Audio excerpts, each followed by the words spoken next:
गिबियावनो आंनि गासै लोगो नोंथांमोननिसिम खुलुमनायखौ जासिहरग्रोबाय आरो लोगोसेनो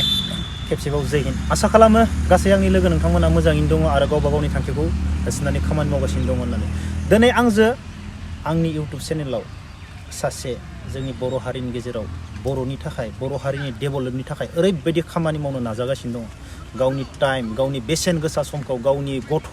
बिसिखौ गारनानैबाबो बर' हारिनि थाखाय ओरैबायदि खामानि मावनो नाजागासिनो दङ माने रावजोंबो सार्थ भाब गैयालासिनो माने डेभेलपनि थाखाय गैयिफोरनि थाखाय दिनै जों ओरैबायदि खम समनि गेजेराव माने जों लोगो हमनो गोबां समनिफ्रायनो लोगो हमलायनो होनना रायलायबाय दंमोन नाथाय दिनै ओरैबायदि खम समनि गेजेराव आंजों दा दंफैयो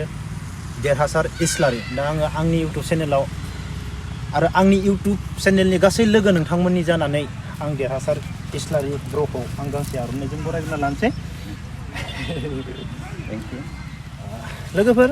दा आं देरहासार इस्लारि आंनि ब्र'जों आं फंनैसो खोथा सावरायगोन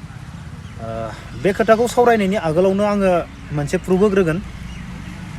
मानो होनोब्ला आं दाखालिबावै दिखियाजुलियाव थांनानै आं भिडिअखौनो लाबोआसै आं दिखियाजुलिनि हालोदखौ नायनानै आंहा बुंनो गोनां जेबो माबायानो थायासै रावानो थायासै दिनै खुनु नेशनेल पलिसि एजेन्डायाव दिनै आलादा रायजो दानायनि दिनै परिबेस गैथ'वा आरो दिनै भारताव आलादा रायजो दानायनि जायफोर माने संग्रामि संगठन बिथांमोनाबो दिनै फिजिकेल मुभमेन्टखौ कभिड सिटुएसन आरो बायदिसिना सिटुएसननि थाखाय दिनै लाखिथ'वाखै बिथांमोना पलिटिकेलि इन्टेलेक्सुवेलि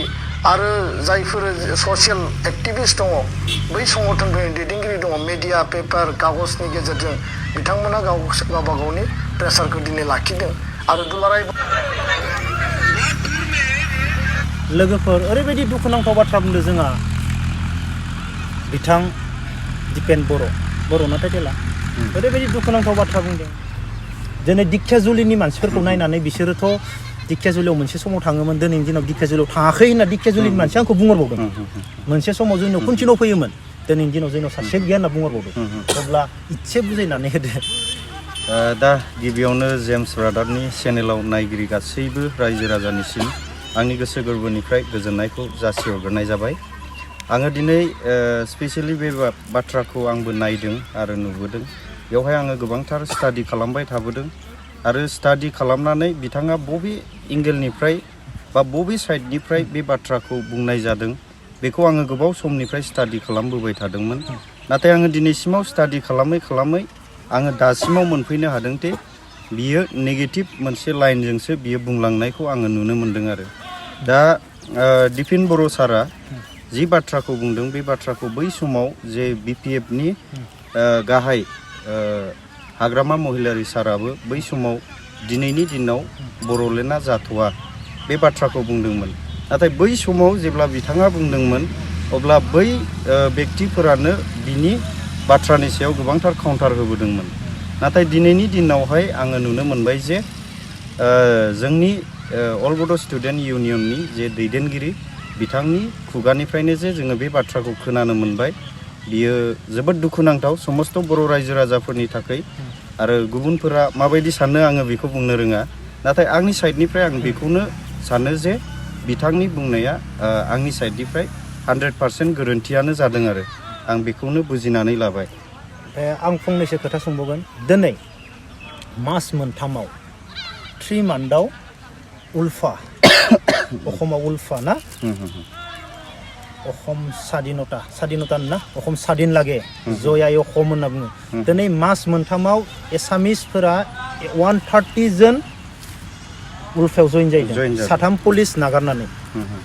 बिसोरो ओरैनो माने खमजुरि मानसि नङा जायफोरा पुलिस साख्रिखौ नागारनानै उल्फायाव जइन जादों बिसोर ओरैनो नर्मेल मानसि नङा नंगौना नङा बिसोर बहुत डेन्जार मानसि बेनिफ्राय दिनै जोंथ' बड'लेण्डबो मोना नंगौना नङा मिथिबाय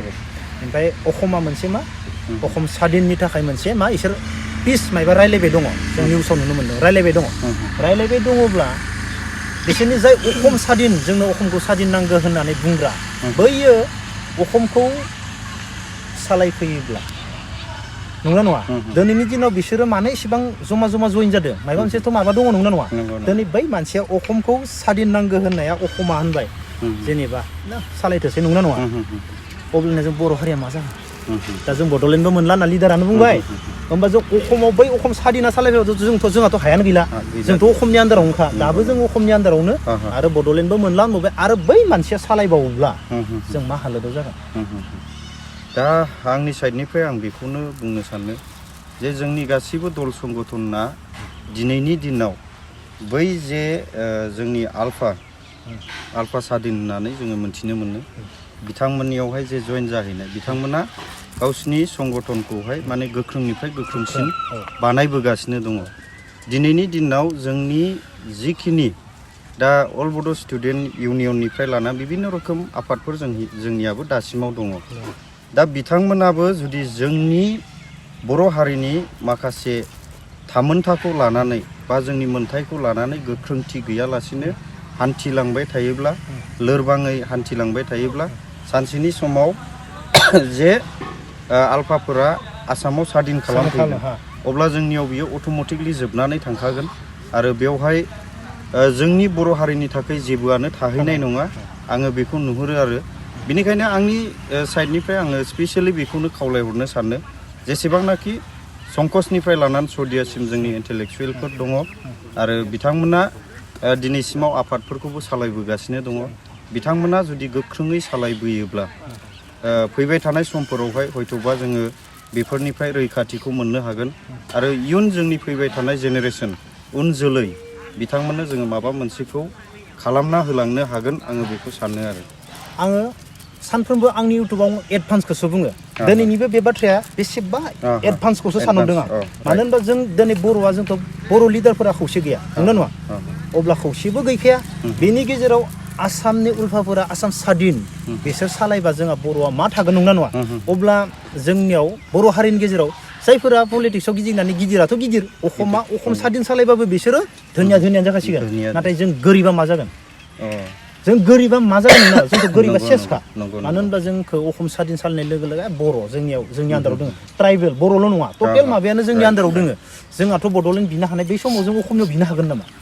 बे समावथ' हानाय नङा जों माने जोङो बिराद साननानै नायोब्ला बिराद दुखुनांथाव आरो जायनि थाखाय जोंनियाव 2020 मायथाइनि 27 जानुवारियाव बिटिआर मुङै एग्रिमेन्ट जानानै थांदोंमोन बिनि उनावहाय गोबां समस्त बर' रायजोफोरा बेबायदि गोसोआव सानदोंमोन जे जोङो माबा मोनसे गिदिरखौ मोनबोदों नाथाय जोङो दिनै फैबाय थानानै नुलांनो मोनबाय जे बियो बहुद फिसा जानानै होबाय आरो सिगाङाव जि दङमोन जोंनियाव बेनिफ्रायबो माने माइनाससो जानानै दङ दा फैबाय थानाय समफोरावबो जुदि जोङो बेखौहाय माबा मोनसे पजिसनजों फेदेरनायनि लाइनखौ जुदि जोङो लाखिनो रोङाब्ला बेनो जाहैगोन नोंथाङा दहाय बुंदोंमोन गिदिरा गिदिर जालांबाय थागोन आरो फिसाया फिसायैनो थाबाय थागोन दा बेबायदि सिस्टेमखौ जागोनखौ बा जाथारगोनखौ आङो नुहुरो आरो आसाम सादिन जायोबाथ'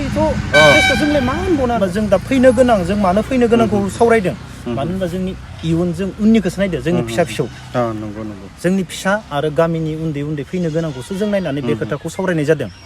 दा बेयावबो जोंखौ माने गाज्रि मोनग्रा मानसि दङ नोंसोरलाय मा रोंगो होननानै कमेन्ट हरग्रा दङ नाथाय जों एडभान्सखौ जों सानदों दिनै जों एसामिस निउस नायनानै जों नुनो मोनदों बेनि सायावसो जों खोथाखौ सावरायनाय जादों बेखौनो जों दा गासैबो मानसिया बेखौनो लुबैयो आरोना बर'आ जोंखौ बेफोरबायदि गावसोरजों गावसोर नांलाय खमलाय खालामना जोंखौ गामिनि मानसिखौ बोखावबाय थागोन माने लिडारफोरा मोननैबाथ' गामिनियाथ' मोननै जाखागोन नंगौना नङा अब्ला बिदि मोननै जाबाय थानायाव अखमा सादिन जायोब्ला जोंथ' गैला जों थैनायानोसै गाहामसै बे समाव बेखौ साननानैनो आं बे एडभान्स माने बे आं एसामिस निउसनिफ्रायनो एडभान्स आङो आदानियाव माने सावरायनाय जादों दा गोजोननाय मोनबाय नोंथांजोंबो बेखिनि बाथ्राखौ सावरायनो मोनबाय आरो आंनि बुंनांगौ माखासे बाथ्राफोरखौबो आङो नोंथांनि चेनेलनि गेजेरजों फोरमायनो मोनबाय आरो जोबोद गोजोननाय मोनबाय आरो ब्रादारनि जिखिनि चेनेलाव नायगिरिफोर नोंथांमोनाबो निस्सय बे बाथ्रानि सायाव स्टाडि खालामगोन आङो बेखौ आसा खालामो आरो जोङो बे बाथ्राखौ लानानै स्टाडि खालामनो गोनांखायानो जुदि जोङो दिनैनि दिनाव बे बाथ्राखौ स्टाडि खालामनो रोङाब्ला फैबाय थानाय समफोरावहाय जोंनि